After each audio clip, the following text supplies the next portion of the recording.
Now it's time to fit the front fender on your Road King. Okay, I've got the fender painted, and these are the two brackets. These will all be in your kit. I got the stiffeners here, and the hardware. It'll be flange bolts to hold it on the forks, and these bolts will hold it on the brackets on the fenders. Let's get started. I fastened the brackets to the fender with the stiffeners. So if you'll notice, let me show you up close. So we have the stiffener under the bracket, then the washer and the nylock nut. So that's the way it goes, just like that.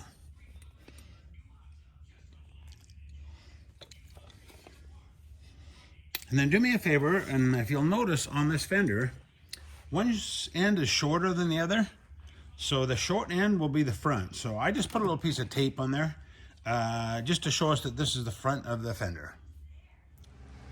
Installing this front fender is pretty simple. Now leave these screws just a little bit loose, and then the fender will slide through there, the fork legs, and then these will give enough to let it go in there.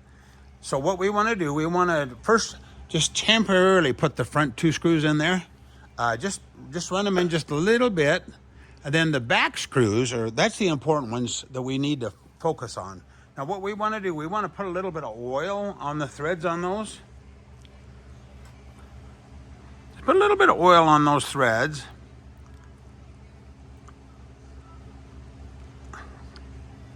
Because when you reach back in there, your hand's kind of tight, and it'll be much easier to run the screws in there with a little oil on the threads.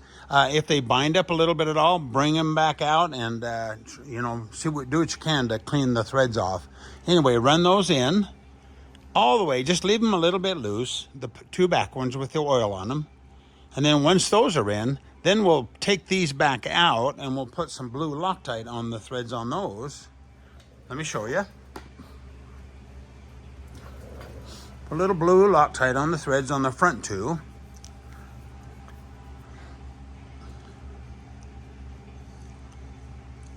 Here you go. A little bit of blue Loctite. And then we'll run those in there just till they're a little bit loose.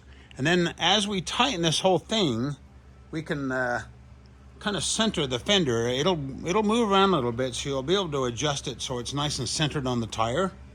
And you can put your 7/16 wrench under the fender. You can put that under there as you tighten those up.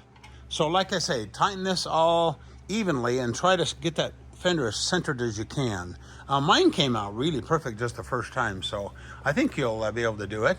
And then that's it. Gosh, make sure everything's nice and tight, because you don't want this fender loose. Nice and snug. And there you have it. The thing looks nice.